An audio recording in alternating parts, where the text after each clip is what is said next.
ఇక డీటెయిల్స్ చూద్దాం. తిరుమలలో ఏనుగుల గుంపు హల్చల్ చేశాయి. నిన్న తిరుమల మొదటి ఘాట్ రోడ్లోని ఎలిఫెంట్ ఆర్చ్ వద్ద తిరిగిన ఏనుగుల గుంపు రాత్రి కూడా అక్కడే తిష్టవేశాయి. ఏనుగుల గుంపును గమనించిన భక్తులు టీటీడీ సిబ్బందికి సమాచారం అందించారు. దీంతో ఘటనా స్థలికి చేరుకున్న అధికారులు ఏనుగులను తరిమేందుకు ప్రయత్నిస్తున్నారు. ఏనుగుల గుంపు కలకలం సృష్టించడంతో భక్తులు భయాందోళన వ్యక్తం చేస్తున్నారు.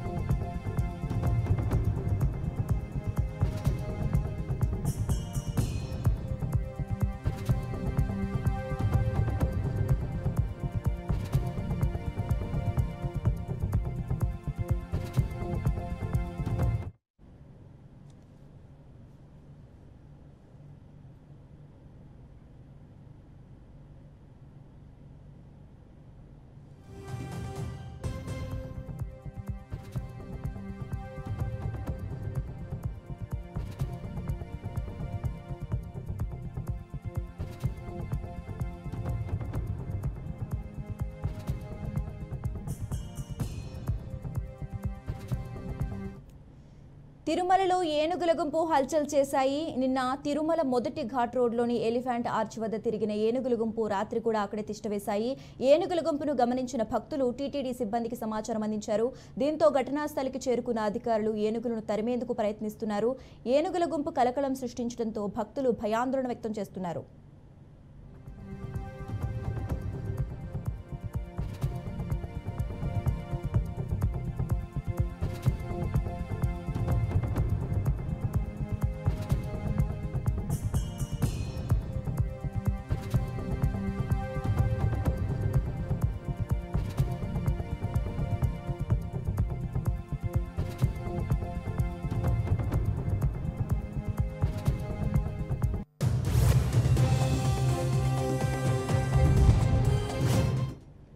తిరుమలలో ఏనుగుల గుంపు హల్చల్ చేశాయి. నిన్న తిరుమల మొదటి ఘాట్ రోడ్లోని ఎలిఫెంట్ ఆర్చ్ వద్ద తిరిగిన ఏనుగుల గుంపు రాత్రి కూడా అక్కడే తిష్టవేశాయి. ఏనుగుల గుంపును గమనించిన భక్తులు టీటీడీ సిబ్బందికి సమాచారం అందించారు.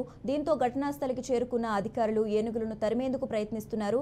ఏనుగుల గుంపు కలకలం సృష్టించడంతో భక్తులు భయాందోళన వ్యక్తం చేస్తున్నారు.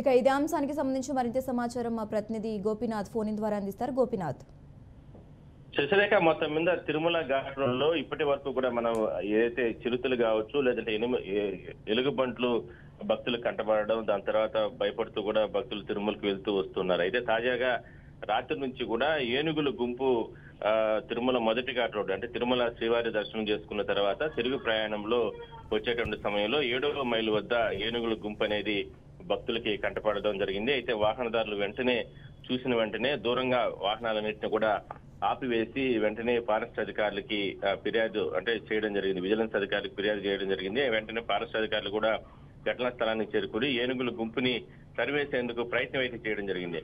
అయితే చాలా చిన్న పిల్ల ఏనుగు ఒకటి అటున్న నేపథ్యంలో దాని చుట్టూ తిరుగుతున్నటువంటి ఏనుగుల గుంపు దాన్ని తీసుకెళ్లడానికి చాలా ప్రయత్నం రాత్రంతా కూడా చేయడం జరిగింది. దాదాపుగా 2-3 గంటల తర్వాత అక్కడ నుంచి కూడా వెళ్ళిపోవడం జరిగింది. అయితే ప్రస్తుతానికి మాత్రం అక్కడ స్థానికంగా అక్కడే అవ్వాచార కోన అంటారు, ఆ అవ్వాచార కోనలోనే ఏనుగుల గుంపు తిరుగుతున్నట్లు కూడా ఫారెస్ట్ అధికారులు గుర్తించారు. ప్రస్తుతానికి అవి మళ్ళీ రోడ్డుపైకి వచ్చి అటవీ ప్రాంతంలో లోయలో ప్రాంతాల్లో ఉన్నాయి. ప్రస్తుతానికి ఇప్పుడు అవ్వాచార కోన అక్కడ నుంచి మళ్ళా బయటకి వాహనాలు తిరిగేటువంటి ప్రాంతాలకి భక్తులు సంచరించే ప్రాంతాలకి కాలిబాట ప్రాంతం కూడా అక్కడే నడుస్తూ వెళ్తూ ఉంటారు భక్తులు.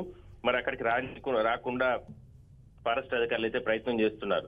అయితే వాటన్నిటినీ కూడా అట్లే కడప జిల్లా అటవీ ప్రాంతాల్లోకి తరిమేసేందుకు కూడా ప్రయత్నాలు అయితే ముమ్మరం చేస్తున్నారు. అయితే గతంలో కూడా ఒక 6 నెలలు 7 నెలల క్రితం కూడా ఏనుగుల గుంపు అక్కడికి రావడం జరిగింది. అయితే అప్పట్లో ఎదురుకు సంబంధించినటువంటి ఆహార పదార్థాలు ఎదురు గుంపు కోసం అవి అక్కడికి వచ్చినట్లు కూడా గతంలో గుర్తించడం జరిగింది. అవి ఇగుర్లు తింటాయి. అవి ఆహారం కోసం అక్కడికి వచ్చినట్లు కూడా గుర్తించడం జరిగింది. మొత్తం మీద ఏనుగుల గుంపు ఒక్కసారిగా కాలిబాటకుండా కావచ్చు, లేదంటే ఇక్కడ ఘాట్ రోడ్ లో ఒకసారిగా ప్రత్యక్షం అవడంతో భక్తులందరూ కూడా భయాందోళనకు గురి అవ్వడం జరిగింది. వెంటనే ఫారెస్ట్ అధికారులు కావచ్చు, విజిలెన్స్ అధికారులు వాటిని అంటే అక్కడ ఎవరిపైనా కూడా దాడి చేయకుండా మాత్రం ప్రస్తుతానికైతే చర్యలు తీసుకోవడం జరిగిందని మనం చెప్పొచ్చు. మొత్తం మీద వాటిని పూర్తి స్థాయిలో అంటే వాహనదారులు తిరిగేటువంటి ప్రాంతాలు ఎక్కడా రానికుండా కూడా చర్యలు తీసుకోవాలనేది ప్రధానంగా భక్తులు డిమాండ్ చేస్తున్నారు. టీటీడీ చర్యలు కూడా ఈవో శ్యామలారావు కూడా దీనిపైన సమీక్ష ఇవాళ నిర్వహించే అవకాశం అయితే ఉంటుంది. తరచూ గతంలో ఒకసారి ఏనుగులు గుంపు రావడం జరిగింది, మళ్ళీ రిపీట్ గా ఎందుకు వస్తున్నాయి ఏంటనే దాని మీద కూడా వివరాలు సేకరించే అవకాశం అయితే ఉంది. ఇంకా తిరుపతికి సంబంధించిన డిఎఫ్ఓ అధికారులు కూడా మరి కాసేపట్లో ఘటనా స్థలానికి చేరుకోబోతున్నారు. ఏనుగులు మొత్తం ఎన్ని ఉన్నాయి, ఏ ప్రాంతం నుంచి ఇవి తరచూ వస్తున్నాయి ఏంటనే దాని మీద కూడా పూర్తి స్థాయిలో కూడా దర్యాప్తు చేసే అవకాశం అయితే ఉంటుంది. మొత్తం మీద ఆ ఏనుగుల్ని రిపీటెడ్ గా మరోసారి ఈ ప్రాంతాలకు అంటే తిరుమల భక్తులు తిరిగే సంచరించే ప్రాంతాలకు రానికుండా ఘాట్ రోడ్లోకి తరచూ రాకుండా మాత్రం వాటిని నిలువరించేందుకైతే ఓ ప్రయత్నం అయితే చేసే అవకాశాలు కనిపిస్తున్నాయి. Sashirekha. Okay right, thanks for updates Gopinath.